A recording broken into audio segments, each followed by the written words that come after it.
roast beef, but I haven't told you about their Philly steak sandwiches, turkey bacon avocado sandwich, BLT, crispy chicken, fish sandwiches, brisket, or pulled pork. Okay, you get the idea. They make a lot of delicious food to the same standard as their famous roast beef sandwiches, and now I'm starving.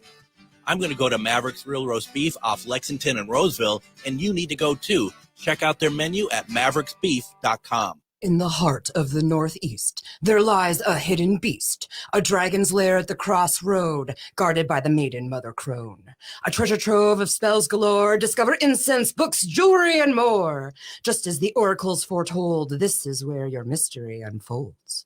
As the shadows creep and the veil gets thin, do not fear what lies within. Magus Books is where your journey begins. Visit us at 1848 Central Avenue Northeast in Minneapolis or online at magusbooks.com. With a look at your AM 950 weather, I'm Patrick Lilia. Tonight, cloudy with a low of 39, then Wednesday, sunshine with a high of 64. For more than 40 years, the Great Wall Restaurant has been serving up Szechuan and Mandarin favorites. The Great Wall is located just north of 50th in France on the Minneapolis-Edina City line. Check them out at greatwallrestaurant.us.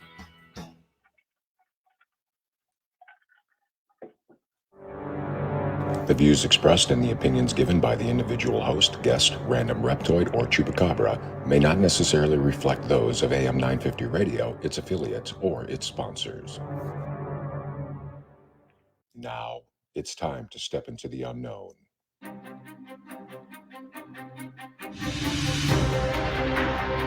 There are things people experience but never talk about. A shadow moving in the corner, flickering of the lights, a disembodied voice. We invite you to talk with us. Share your story, share your experience, because this isn't just your story, this is our story. This is Ghostbox Radio with Greg Bakken. And this is Ghostbox Radio on AM 950, where every night we talk about the paranormal, ufology, Bigfoot, and so much more. My name is Greg Bakken. Thank you very much for joining me tonight. I really appreciate it. We're gonna have a great conversation tonight, and there's a lot of other stuff that we're gonna be talking about that's going to be coming up over the next week that I want to touch upon as well. Also tonight, don't forget, folks, we are giving away the free tickets to the new Ghostbusters film, Frozen Empire. We're going to have that going, and that's going to be a lot of fun. That's going to be for next week. We'll give a little bit more details later in the program. But one of the things that I really wanted to do, as I was saying right before the program started, one of the things I really wanted to be able to do was have Susan B. Martinez on tonight. And the reason why is when I found out about her book, I mean, I think she's written about 10 books or something like that. When I found out about her book, Field Guide to the Spirit World, The Science of Angel Power, Discarnate Entities, and Demonic Possessions, right away, I'm just like, yeah, I kind of want to talk to her about that. And I'm really excited to have this conversation because I think this is a book, if you don't know the book, which I would be surprised if a lot of people don't know the book, but if you don't, I think this is a great way to get you to maybe check it out. But also, if you are familiar with the book, and if you're not, if you're just curious about the questions we're the stuff we're talking about tonight, put it into the comments as well, because Susan will be able to answer some questions and stuff. And we have her on the phone tonight. Susan, welcome to Ghostbox Radio. Hi. How are you doing tonight? I'm doing okay, even though it's past my bedtime. I know. I'm sorry. No problem. No problem. Well, you can stay up and watch the sunrise. It's just a couple hours away now, so you're good. So, I mean, you're talking about all these, these concepts. I mean, all this stuff happens at night anyway, so it seems to be perfect for you to be up tonight and talking about them. Yeah, no problem. So the book is called Field Guide to the Spirit World, and it is, and I was looking because I have a copy of the book right here, Susan. Which, first of all, I'm a big fan of still the physical books, and this is a beautiful book. And I mean, that may not mean a lot to a lot of people, but to me, a book is not only interesting from the contents inside, but what it looks like, the feel of it, the size of it, everything about it makes it something that I, want to invest my time in to read. And so this is fantastic. Now, one of the things I read here, and this is from the Amazon description here, it says Martinez presents Overshadowing by Spirits as a universal cross-cultural phenomenon, documenting modern and traditional accounts as well as corroborating indigenous beliefs. I find that to be a very interesting sentence there. Can you tell us a little bit about what this book is about, please? Well, that description you just read, it sounded new to me. I just wasn't familiar with it, but it's nice that they said that about indigenous beliefs, because the spirit world is real. It's second nature to most indigenous tribes. It's just the industrialized Western, technologized Western world that has their doubts. Yeah. So what was it then that really got you to decide that this is the book that you want to write about? Well, I started out writing about, you could call it the proto-history, the records of the race, what happened tens of thousands of years ago. And those books turned out to be a trilogy. There were 3 of them. One discussing the lost continents, another discussing the little people who were the original tribes on Earth, and the other one about a book basically dissing Darwinian evolution and setting the record straight, what really did happen and how, well, we haven't even evolved. We've just basically, the theme of that book is that we hybridized and intermarried. We never evolved in the Darwinian sense. Anyway, when I got those books out of the way, what was left? I did a book on some critical analysis of issues, and it's kind of interesting that the book on spirit was the last one. That was the last one I published with Inner Traditions. It was like the final one, It was like, okay, let's just do it. Let's just get this over with, because for the faithists, which I am, spirit life is real, and most of the world is going around with questions in their mind, but those of us who studied OASPE, which is my main inspiration, have a deeper and more solid understanding of what spirit life is like. So for the contents of this book, is this something that kind of like just, you didn't have to, did you have to do really a lot of research, or is this really just kind of poured out from you then? The book that required the most research was the Origins of Man, the N.G. Darwin book. That took 2 years. Normally, a book just took me about a year. This book took me about a year or so. And there's just as much research or putting things together as for any other book. But I'll tell you what,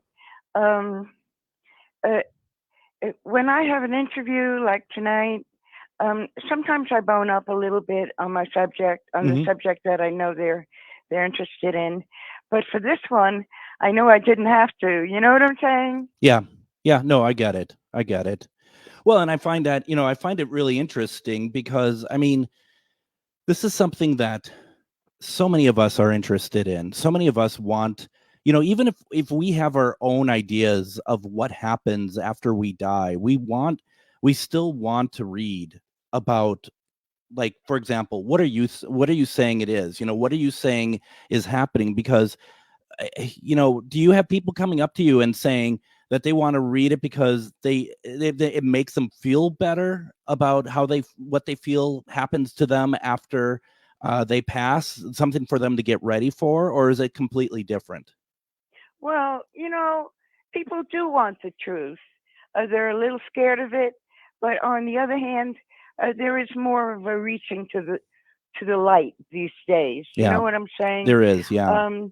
So, and what you said just now is the key issue, which is what happens after we die. Hmm. Well, the answer is that we don't die. The body is gone, but the spirit floats up Hmm. and begins the resurrections. And that's the hardest thing for us probably to fully understand, that we continue living after our bodies die. And that I seems know, because we live in such a materialistic society, and that's also something that's coming to an end very shortly. And so, and that's why this is more on people's minds these days, because the materialist paradigm is going down the drain pretty quick. yeah. Yeah. So what is going to happen? What is, because you said it's all changing quickly. What is going to happen? Well, what is going to happen is already happening. Yeah. And things are in a state of collapse. There's at one level there's a lot of confusion, Yeah. and then at another level it moves into chaos, and from chaos it moves into collapse. And we're all kind of feeling the house of cards is coming down pretty rapidly around us. And there are a lot of people with enough awareness to be preparing themselves in some way or another. But I will tell you that the worldview that I follow says that what comes after this material paradigm is a spiritual paradigm. Yeah. Do you see that as like a refresh then, so to speak? I don't like technology, and I don't like using the terms too much. No, it's really, we're facing a redemption, and renewal. It's all coming together. It's all part of the same package. Yeah. Well, and to be honest, I kind of think I was meaning more along the lines of renewal anyway. I mean, a week or so back, we were talking with somebody else, Suzanne Worthley, and we were talking about just the overall energy of the world at the moment, how everyone's feeling and stuff. And I feel like this conversation is directly adjacent to that conversation we had a week ago. You're not saying anything that sticks out as different than what I've been hearing also from people. It seems to all kind of check out for me personally. Right. So this conversation has a lot to do with prophecy, and I will tell you what the faiths prophesy, Mm-hmm. or what we see in front of us is that the planet and the solar system are moving into a region of greater light, of a very expansive light. It's a cosmic thing, Mm-hmm. and there's a target year, which is something like 2048, 2050, and there's a system of numbers that determines this. We'll talk about that another time. But each day that we're living now, there's more and more light. And hang on, I'll drink a little water. No problem. We are talking with author Susan B. Martinez. We're talking tonight about her book, Field Guide to the Spirit World, The Science of Angel Power, Discarnate Entities, and Demonic Possession. And this book is available through Amazon, and I do recommend everyone checking it out. So, I think that I think this is a very important conversation. So thank you, Susan, for joining me tonight about it. Oh, great. Yeah, so in fact, we've been working on these numbers and these dates a lot lately. Mm-hmm. And and we're focused on 2034 right now. because apparently from the charts that we're working from, that is the point where the forces of darkness will be equaled by the forces of light. And from that point on, the light only grows and the darkness diminishes. Okay. All right. But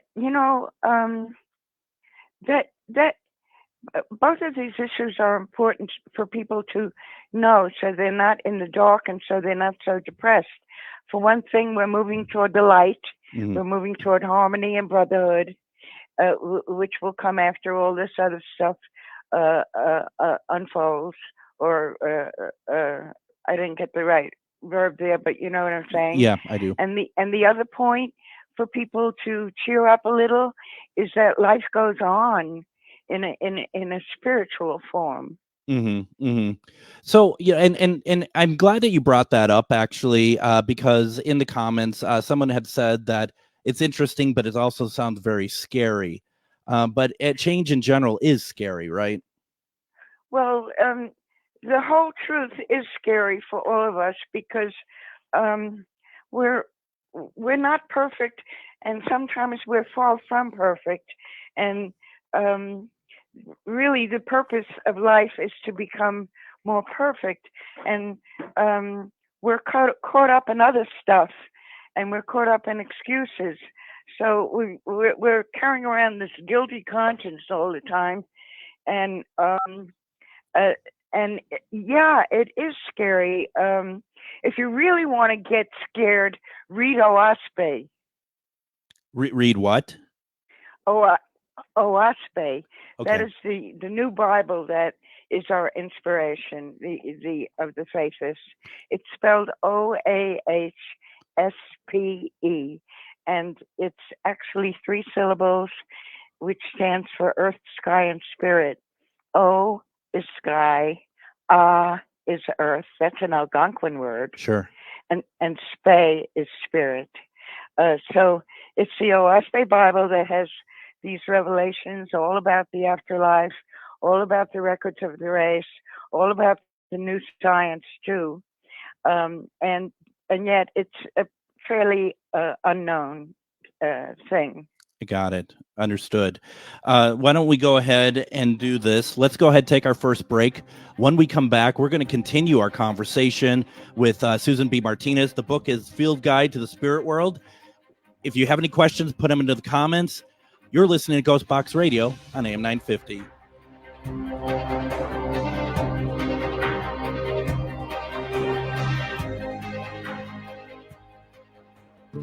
Twin Cities Pagan Pride is thrilled to host Paganicon 2024, March 15th through the 17th at the Crown Plaza, Minneapolis West Hotel. Come to Paganicon to experience deep community where people gather to learn, socialize, and get inspired. Check out all our featured guests and list of activities at tcpaganpride.org and register now for this incredible conference. Paganicon is a pagan conference offering workshops, panels, discussions, social space, music, a ball, vendors, and much more. Paganicon is an educational and social venue for pagans, Wiccans, heathens, druids, people of other folk, craft, indigenous, and magical traditions. Paganicon has a vendor room and third offering art gallery, which are both open to the public all weekend. Paganicon is a safe place, not only to be yourself, but to meet other like-minded individuals. Register now. Check out Paganicon's full weekend, day only, and special event rates. Go to tcpaganpride.org and click on Paganicon to register and get more details. Greg Bakken here. Like you, I love good, fresh, delicious food. So I want to tell you about this treasure in Roseville called Maverick's Real Roast Beef. Maverick's has the best roast beef sandwiches I've ever had. Made fresh every order.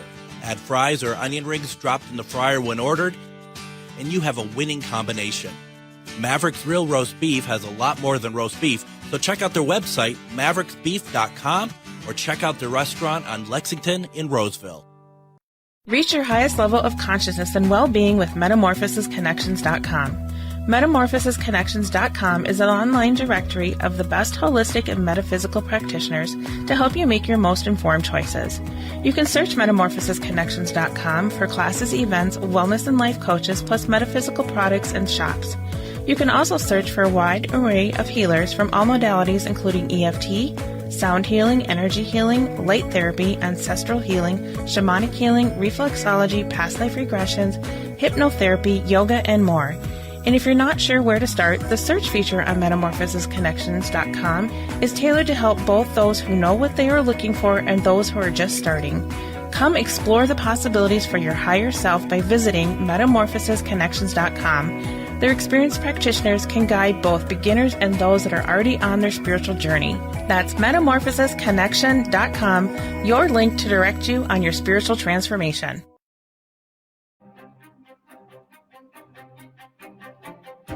And as I mentioned in the last break, Twin Cities Pagan Pride is thrilled to host Paganicon 2024, March 15th through 17th at the Crown Plaza Minneapolis West Hotel. Come to Paganicon to experience a deep community where people gather to learn, socialize, and get inspired. Check out all of our featured guests and list of activities at tcpaganpride.org and register now for this incredible conference. Paganicon is a safe place to not only be yourself, but meet other like-minded individuals as well. And welcome back to Ghostbox Radio on AM 950. My name is Greg Bach, and tonight we are talking with Susan B. Martinez. She is the author of the book Field Guide to the Spirit World, The Science of Angel Power, Discarnate Entities, and Demonic Possession. If you have a question, please put it into the comments. We're talking about some concepts that I think might be, well, some people have put into the comments, and we talked about the last segment, Susan. Some people, it's like it sounds scary and whatnot. When you're talking about change and you're talking about that materialistic side of things disappearing, what exactly are you saying? Are you saying that we are all going to go away? Not at all. But look at the shape the world's in right now. Yep. Wars, poverty, pogroms, bigotry, racism, mass movements, sickness, just, right down the line. And we can see that things are getting worse, and we can only guess what's coming. But in the revelations, in the prophecies, we understand that this is the breakdown of our civilization. Yeah. Go ahead. Yeah, no, you go ahead. Here's my question. It's just a very, it's just a very honest question.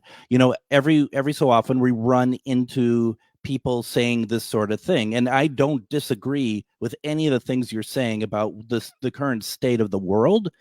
My question is, how do we know that this time it is real? Because you can see what's going on right now, and you can see that we don't have solutions to it. The other day I read something in the news, and I wish I could remember who had said it, because in 3 words he said the truth, and the quote is, "Washington is broken." Yeah. Okay, so we're not going to talk about politics, but yeah. That's typical of the point I'm making. Our whole system is broken. Mm-hmm. Our system is immoral. It's wrong, and there is a level of progress for humanity, which started in the very beginning and culminates at the point in time that we are at now. I wouldn't know this without the revelations that are available to us through OASPE. But once you read it, you see this is true. We're in a tribulation. Not that many people are going to disagree with what I'm saying. Mm-hmm. But what most people don't realize is that, the thing has to drop. It has to fall in order for the rebuilding to begin, or in your words, the refresh. Yeah. Here's the interesting thing about this is that some of these are like the Bible that you're talking about is new to me, but I'm going to be honest, Susan, the stuff that you're saying, I'm totally tracking with. I'm looking at the situation on Earth, and I'm not looking at any political party. I'm looking at just everything in general, just as you just said. And I think to myself, and I'm like, I don't see how we can, the way that things are currently moving, I don't see how we can move forward. You know what I mean? Yes, I feel like exactly. I feel like I am And, saying the same thing you are. So I apologize, but I just want to reiterate that I do see what you're talking about. right. And it's very hard to deal with, and the only way I'm able to deal with it is to have the revelations in front of me. This prophecy doesn't just come from Oaspe, although Oaspe is the newest Bible in the world. Mhm. I've studied prophecy from India, from the Maya, from all over the place, and the most inspired and a Native American as well, especially Native American, they all say the same thing. We're going through a transition. The Hopi and the Maya call it the fifth world. Mhm.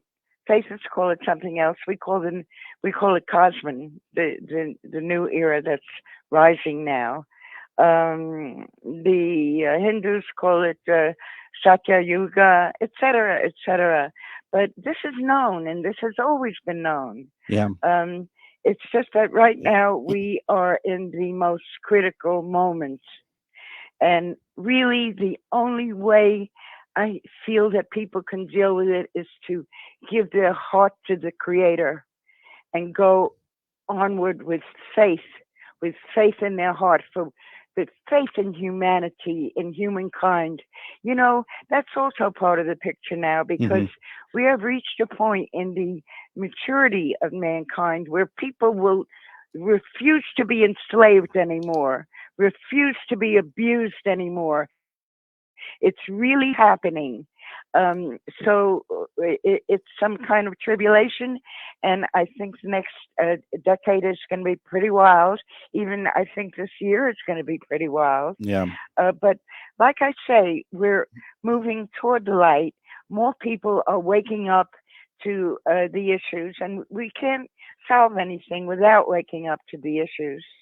Are you kind of saying that the best place to start to get ready for everything is to start at home with yourself, that you are trying to be the best person that you can be, where you're trying, it's like there's a whole big world out there, but you got to start with yourself and kind of, in a sense, ground yourself. Well, that's absolutely true.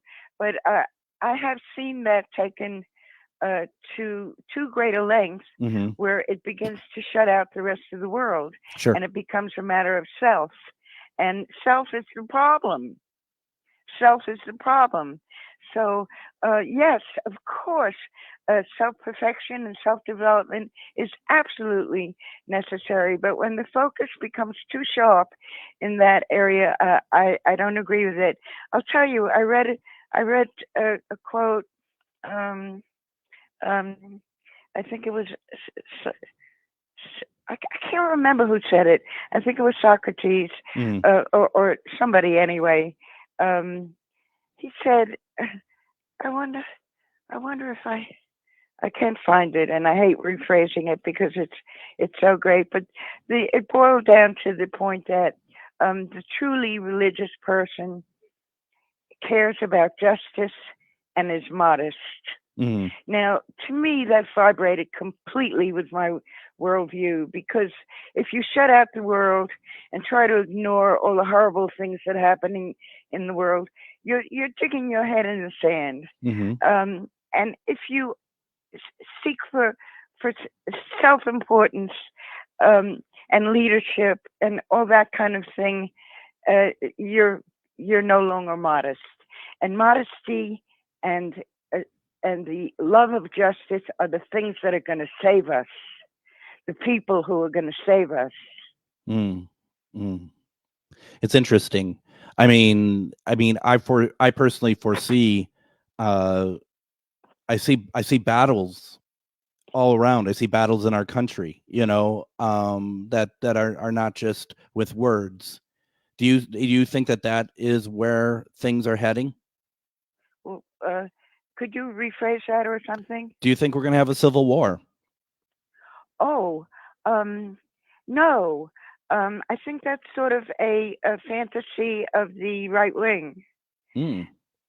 No, I will tell you that prophecy. I'll tell you what prophecy says about that. Yeah. Um, all this stuff that's called polarization Mm-hmm. and extremes, you always see about that in commentaries. What's happening now, the extreme polarization. Okay, the deplorables and snowflakes.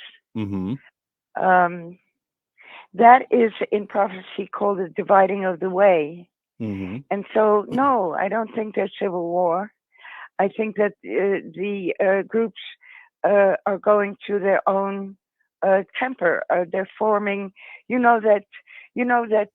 For example, doctors and teachers have been moving out of the red states big time lately. Mm-hmm. Have you heard about that? Well, yeah. I think, yeah, I have heard that. Let's just leave it at that. Yes, I've heard that. Okay. So that's the first sign of the dividing of the way. So the tribes will separate because there's no reconciliation in store for us. There's no unity in store for us right now. We have to divide. In the Holy Bible, it's dividing the sheep from the goats and the wheat from the chaff. So it's the same deal. No, I don't see a civil war. I see the red and the blue each going their own way. And when things really, after the upheavals, there will be communities forming. It's already, this pattern has already started. And so we will separate. And this is going on all over the world. People want autonomy for their regions, for their countries. So many dozens of countries are faced with a secessionist impulse.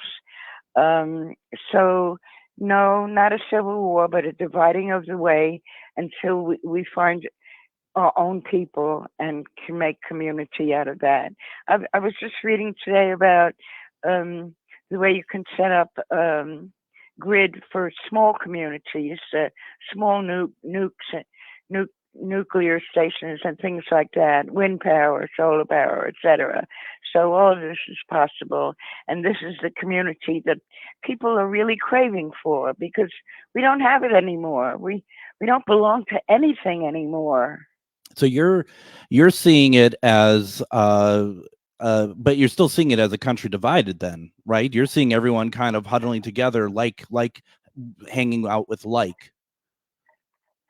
Yes. Interesting. Just for a sake of balance, I'm going to be very honest. When people have talked to me about their thoughts of civil war, it's always come from the left as well. I think I've seen it from both sides, and I just need to say it that way as myself being more of a centralist.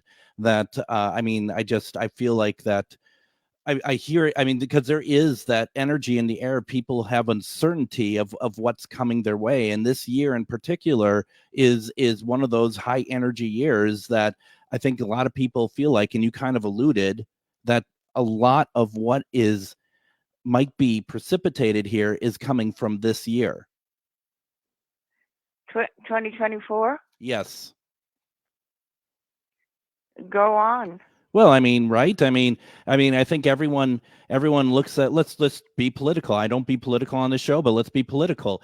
People are worried on both sides who is going to be president, and like the people who in each side, it's not one side over the other. Both sides are looking at whoever their candidate gets to be president.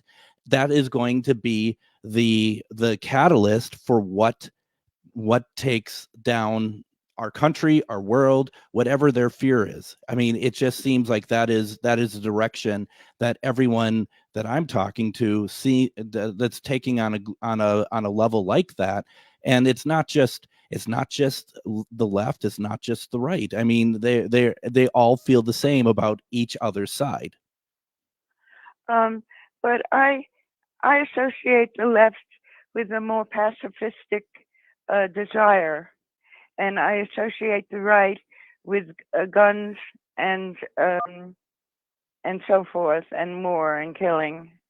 Well, but that's a personal thing. That's a personal preference, though, right? I mean that, and what I'm getting at though is I have a lot of friends on the right, and and I think that's a generalization. To be perfectly honest, I think that's a generalization that is kind of uncalled for, because there are people there who are, and I am not on the right, but there are people there who, they are just scared in general. And that, and that ties into what you've been talking about.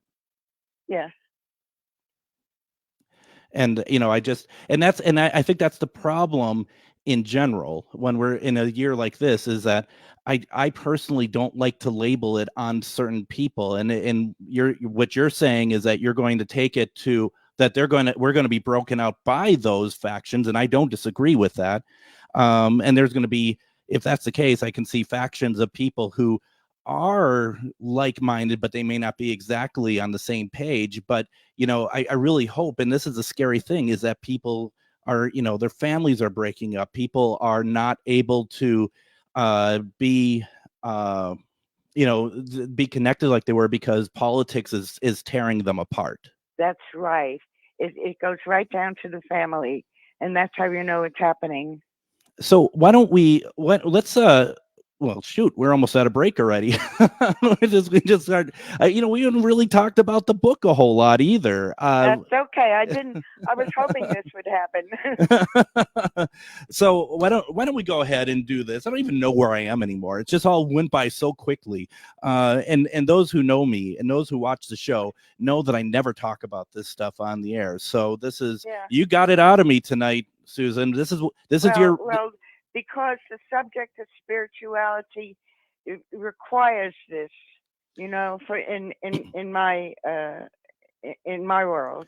Well, and it requires looking at the whole thing and being part of the whole thing. Absolutely, and this is your reward for staying up late. So, okay.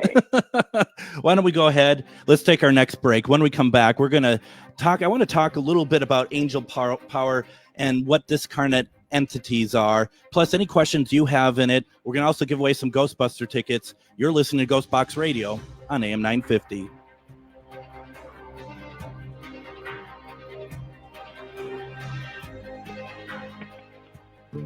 Twin Cities Pagan Pride is thrilled to host PaganaCon 2024, March 15th through the 17th at the Crown Plaza, Minneapolis West Hotel. Come to PaganaCon to experience deep community where people gather to learn, socialize, and get inspired. Check out all our featured guests and list of activities at tcpaganpride.org and register now for this incredible conference. PaganaCon is a pagan conference offering workshops, panels, discussions, social space, music, a ball, vendors, and much more. PaganaCon is an educational and social venue for pagans, Wiccans, heathens, druids, people of other folk, craft, indigenous, and magical traditions.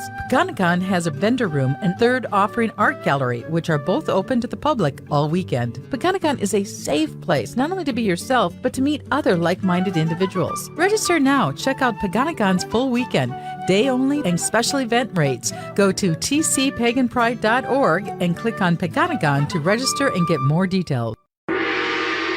Magus Books, your multicultural spiritual supply store. Stop in and expand your horizons with books, classes, readings, and supplies at magusbooks.com or in our shop at 1848 Central Avenue Northeast in Minneapolis. From the best incense to beautiful statues, we have supplies and books for your spiritual explorations.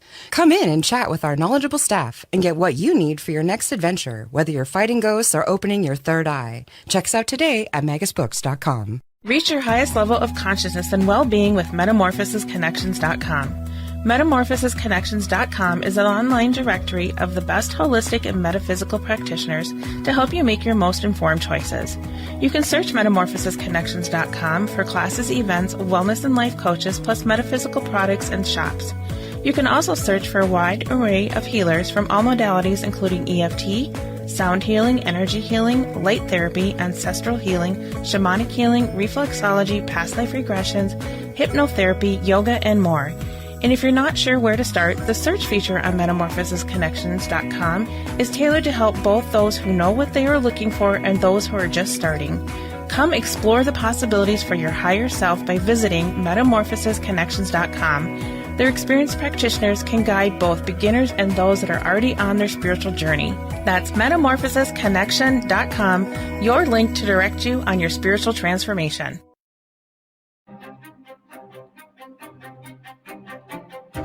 Are you interested in learning traditional Reiki but aren't sure who to trust? Liz Johnson of Mega's Books has been teaching and initiating students for over 30 years. Her next open session for Reiki 1 is March 17th, starting at noon. To register or learn more, visit megasbooks.com. Now, join me tomorrow on Ghostbox Radio with Greg Bakken. We're going to have on author John Russell. We're going to talk about one of his books. He has a number of books out as well. This book is called Riding with Ghosts, Angels, and Spirits of the Dead. And I'm looking forward to this conversation. John and I have been trying to get him on the show for a while. I'm glad that we're finally able to do so. That is going to be tomorrow. Definitely check it out. Now, Ghostbox Radio and Sony Pictures would like to invite you to a special preview screening of Ghostbusters Frozen Empire on Tuesday, March 19th at 7 p.m. at Showplace Icon Theaters in St. Louis Park. After tonight's show, and tonight is Tuesday, March 12th, after tonight's show, look for a link on both Ghostbox Radio with Greg Bakken and AM 950 Radio Facebook pages. Click the link and get your tickets. Tickets are limited, so get them as soon as you can. Thank you for being a listener to AM 950 and Ghostbox Radio. Now, welcome back to our program. We're in our final segment, and we've been having quite the conversation tonight with author Susan B. Martinez. We've been talking about her book, Field Guide to the Spirit World, the science of angel power, discarnate entities, and demonic possession. And Susan, I'm curious, what are discarnate entities? That's a term that's familiar in the literature. It's not my own term, but I use it because it's understood. Sure. In my book, it's just a matter of earthbound entities, people who have died and gone to heaven, but not really gone very far up and still remain in the earth plane, and their spirit is capable of attaching themselves to earthly things and earthly people. Sure. So people that and with these then these spirits still have like the clinginess of like material wants. For example, say like a grandmother who still is attached to her house because she loves her house. She doesn't want to let her house go. Is that sort of what you're talking about? Yes, it's mostly in families. Sure. That's why they get so angry when you start ripping down the wallpaper that they want there, and they start doing stuff around the house so that that someone's displeased over there. I was just thinking the other day that's probably why they call them familiar spirits. That's a good point, actually. Yeah, that's really true. And it's. Do you have a theory why they don't move on beyond the earthly bound? Because in their life they denied spirit progression, and were not and never got beyond the lower self. The self I was talking about before. That's so dangerous to be so attached to. So what you're saying is that if they haven't had a very, whatever the spirit is, whatever the creator is, if whatever they're thinking, that is lacking completely in their life, and they don't move forward.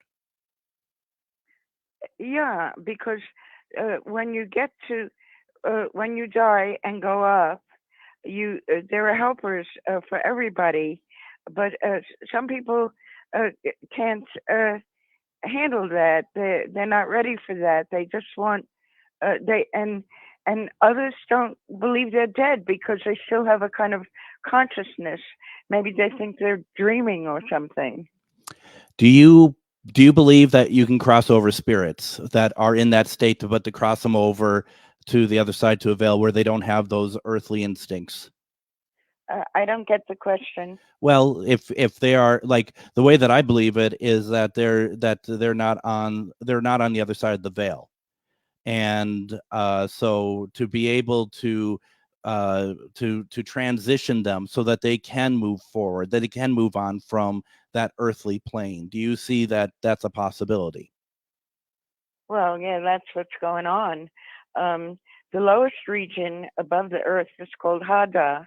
Mm-hmm. And that's a very ancient word, but it found expression, I think, in Greece with the word Hades. It's the same word. Hell is another word for it. Mm-hmm. And if you were a progressed spirit spiritually, you just pass right on through that and move toward the first resurrection. And then there are 2 more resurrections beyond that, and beyond that are the emancipated heavens. And it's a constant progression for the spirit, learning. There are schools, there are nurseries, there are hospitals, there's all kinds of activities. You know, the faithless group that I'm in, many of them are kind of psychic people with a second sight. Some of them able to move into the heavens and go around, and the really good ones get a guide up there and are shown things. So I'm not psychic at all.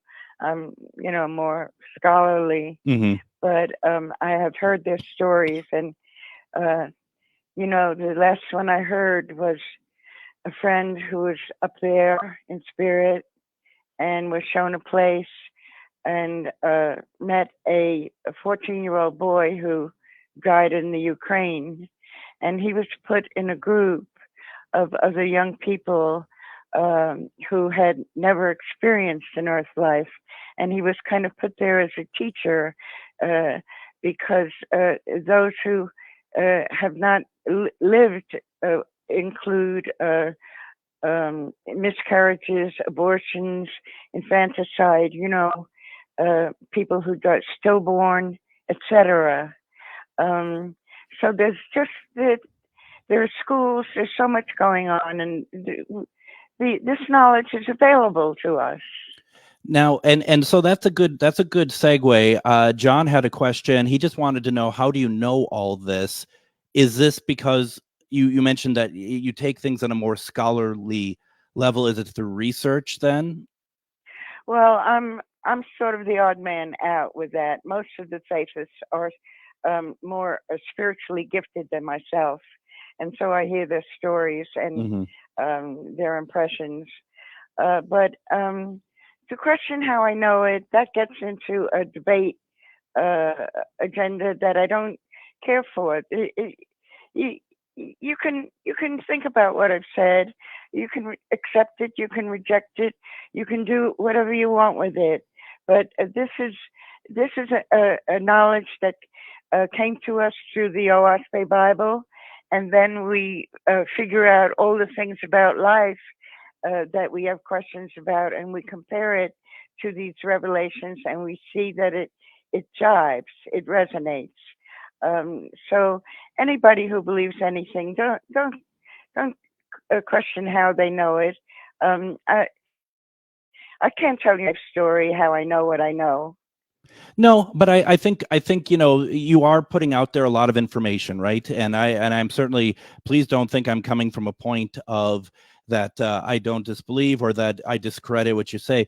But No, I was responding to John. I know, but that I'm taking up John's mantle here. With the question of how do you know all this, I think that to me that is more of like you're giving us a lot of great information, but where is that coming from? And it comes from like I said, a basis in OASPE, the revelations we've been given, plus my research, plus my life experiences, plus my gut feelings. You combine all those things when you come to an opinion. Yeah, absolutely. No, absolutely. And don't think that your opinion isn't as valid as anyone else's, or that I'm trying to get that impression. It's just that, No, I don't.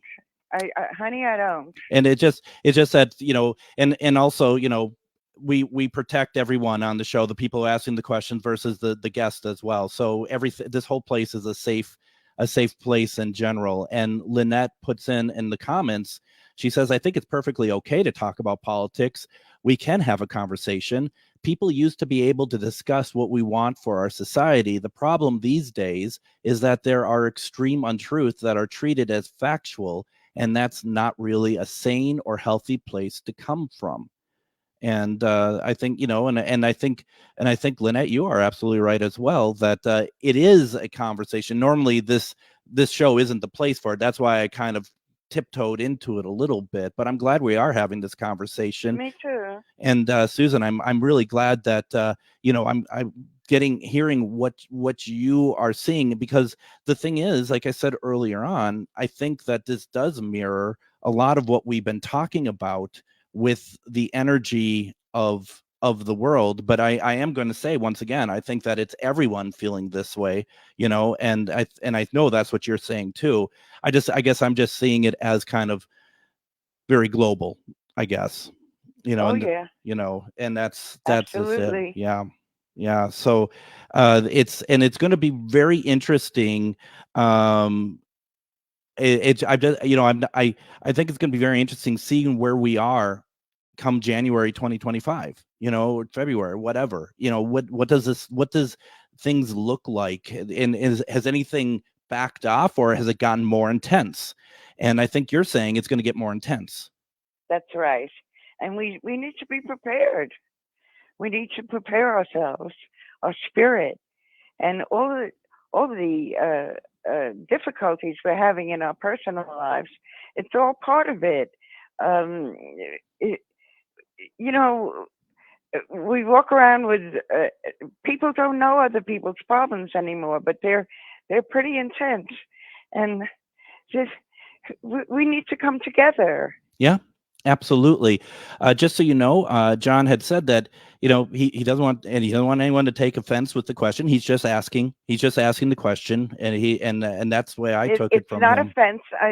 I'm giving my point of view on that kind of question, because I know that question lurks in a lot of people's minds, and I gave my answer that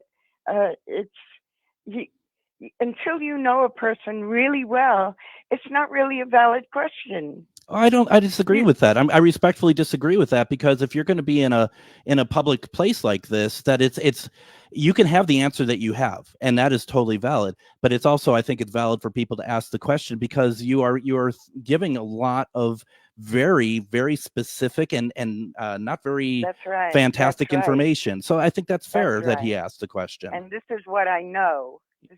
This is what I know. And if you can know what you want to know, or if you want to know more what I know, that's even better. Yeah, I mean, that's and I mean, I totally understand that you're putting it out there for people who do want to know more. They can go seek out your work. They can also seek out the Bible that you're talking about. Can you say how it's pronounced again, so I can say it right? It's spelled OAHSPE, and it's pronounced Oaspe. Oaspe. I wanted to make sure I didn't want to get it wrong. OAHSPE, Earth, Sky, and Spirit. The New Revelations, the New Bible. Who? Because someone had. It was Joanne that put that question in earlier. We have about a minute left. Who wrote that Bible? Is it a lot of people writing it, or who put that Bible together? It came through in 1882 through the instrument of a dentist in New York City, whose name was John Newbrow, Dr. Newbrow. Mm-hmm. His hands were controlled. The typewriter had just come out in 1876, the Remington, and it came out as automatic writing, automatic typewriting. Oh, okay. And there were several legions of angels in charge of the transmission. Okay. Okay, so it's been kind of angelically transmitted and come through for everyone to be able to read, basically. Correct. I understand completely. Before we get too far down the rabbit hole here, because we could go on for hours, and we can't, unfortunately, but we can have this conversation again, Susan, if you want. I wrote the first book I wrote was on prophecy, and let's talk about that one next time. It's called Time of the Quickening. Okay, I would love to do that. The book we were talking about tonight, Field Guide to the Spirit World, The Science of Angel Power, Discarnate Entities, and Demonic Possession, that is available on Amazon right now. You can go ahead and get that, and then also look up to see what other books that Susan B. Martinez has written over the years. This has really been quite the conversation tonight. I really appreciate it. So, and then I got my sound effects completely ruined. So we're not even going to try music at the moment. That's spirit interaction, right? Susan, thank you very much for joining me tonight. I really appreciate it. Thanks for having me, Greg. Oh, my pleasure. And thank you for staying up with us. We're going to be back tomorrow. We're going to have on John Russell. We're going to be talking about his book. And then we're going to have the rest of the week with some great programming. Don't forget to get your Ghostbuster tickets. Go online now. We'll see you tomorrow, everyone. Take care.